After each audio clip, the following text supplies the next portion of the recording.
The question, the member from Chatham-Kent Essex. Thank you very much, Speaker. My question is to the Minister of Municipal Affairs. The recent ice storm had a devastating effect on cities and towns throughout southwestern Ontario. My riding of Chatham-Kent Essex was especially hit hard.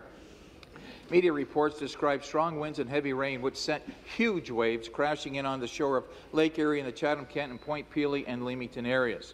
I've already spoken to John Patterson, Mayor of Leamington, who has confirmed the devastation. There was breakwall damage and shoreline erosion, and roads were completely washed out. Water levels were so high in the Wheatley Harbour that fishing boats ended up on top of the docks, and the boat launch was completely destroyed. Residents are saying that the ice storm and flooding are the worst disaster they've seen in the past several decades. Minister, have any of your officials yet visited the area to assess the damage? Thank you.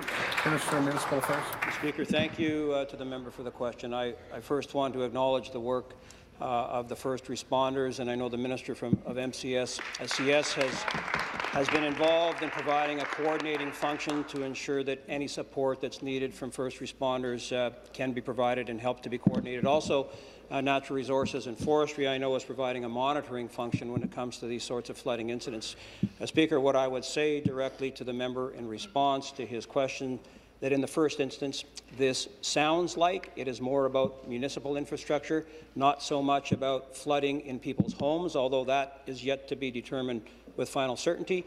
But because of that, we know that the municipal crews are on the ground doing their work. They will ultimately, at some point, provide information back to us as a ministry, and then we will determine if we will activate our program. I would add, Speaker, to that is that we have changed the program. We have lowered the threshold for municipal infrastructure to be eligible under the new program from 4% to 3% of own purpose tax revenue. So there's a possibility, based on their information, that it may be activated. Thank you. Supplementary. Thank you. Back to the Minister, and I appreciate that response, Minister. You know, more than 35,000 hydro customers were without power over the weekend, and property has been destroyed, houses have been ruined. Hydro One crews worked around the clock to restore power, and our first responders, and I appreciate your comment regarding them, our first responders rescued many residents stranded due to flooding and road erosion.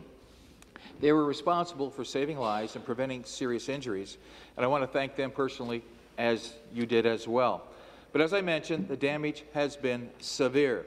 Minister, your ministry promised to help in the last bout of flooding in southwestern Ontario. That was a few months ago, as you may recall, and I truly appreciated your visit to the riding of Chatham-Kent Essex. Minister, you and I, we need to work together. It's not about us. It's about the constituents in the riding. So, Minister, my question is simply, what specifically will you do to help us out this time? Thank you. Minister. Speaker, in addition to the municipal portion, I know that there's been a phone line set up for residents to phone in and advise of any impacts on their own homes. So that information will come to us, and we'll determine whether or not our DRAO team visits the city to determine if there's been any personal circumstances. But you know, as the member states, Speaker, this is about people. This is an emergency. This is an acute situation. It's a very, very serious issue, but I cannot help but make the comment that at some point there has to be some signal from the other side and you and your leader that you're going to get it and you're going to buy in that things have changed on the ground. I'll give you some stats, Speaker. From 2005 to 2010, 17 declared disasters requiring 18 million of or 8 million of provincial assistance. 2010 to 15, 43 disasters requiring 36 million, and it continues to increase in severity. Your leader is taking a position on this file that seems to believe or imply that he's not taking it seriously at all. This is about people. We're taking it seriously. We have programs to respond. I would hope that you'd buy in on this. Your question.